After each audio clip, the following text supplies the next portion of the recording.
Мы продолжаем проходить приложение Ведьмак 2 от компании CD Projekt Red по мотиву одноименной серии книг Ведьмак от именитого автора Анджея Сапковского.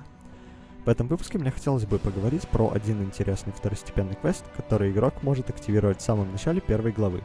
Однако есть сложность. Это задание игрок может также элементарно упустить, поскольку обладает сие второстепенное задание рядом условий, которые необходимо учитывать для того, чтобы задание активировалось.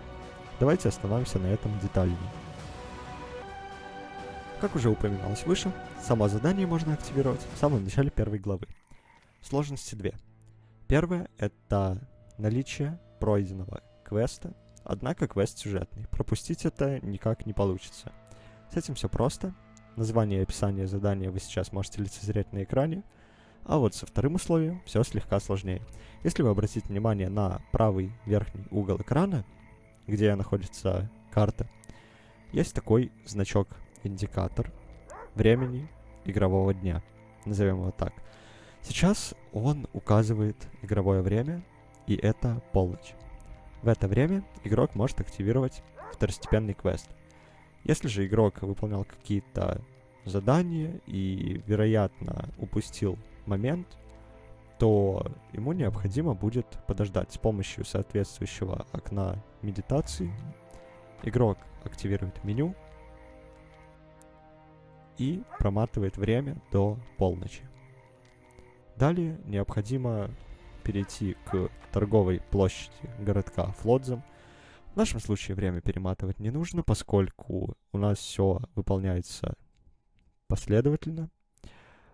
Собственно, само здание, где активируется второстепенный квест, расположено чуть левее от трактира, или же задание с Кейраном. И, собственно, мы просто взаимодействуем с дверью и говорим с определенным персонажем. Далее запускается квест. Сам квест мы рассматривать не будем, чтобы не заспойлерить все, что в нем может происходить. Остановимся лишь на нескольких элементах. Геральт из Ривии! Король ведьмаков! Ведьмак королей! Вы что-то отмечаете? Большую победу! Интересно. Мы уделали этого Вию Патиса, или как его там. Давайте лучше сыграем по-нашему. Точно! В ножички! Сыграешь со мной? И здесь игроку предлагают выбрать. Либо выполнять задание, либо отказаться. Собственно, если игрок будет все делать неправильно, то задание можно и провалить. В таком случае ни о каких наградах речи идти не будет. Поэтому желательно следовать по указаниям самого квеста. И все будет хорошо. Собственно, выбираем первый вариант и радуемся жизни. С удовольствием. Бьянка против ведьмака! Ребята, делайте ставки! 10-1 на Бьянку! Ведьмак! Карта на стене! Бьянка бочка!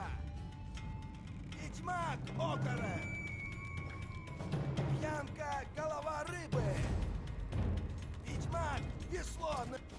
Геральт выиграл! Собственно, после выполнения данного задания игрок получит некоторые полезные предметы и эффекты. Сами эффекты игрок сможет рассмотреть в соответствующем меню, и для того, чтобы туда попасть, необходимо активировать окно прокачки навыков. Наверняка с этим любой справится. Далее нас интересует правый нижний угол, где мы находим раздел со свойствами.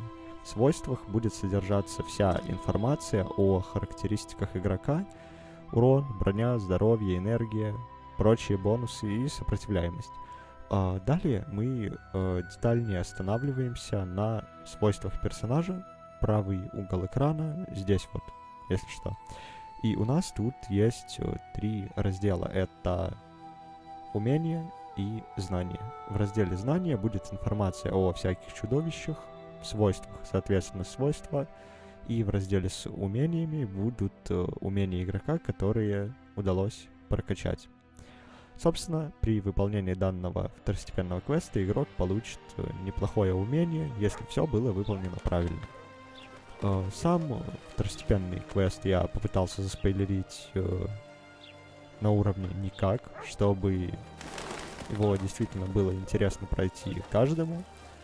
И мы рассмотрели лишь условия его активации. Собственно, на этом все.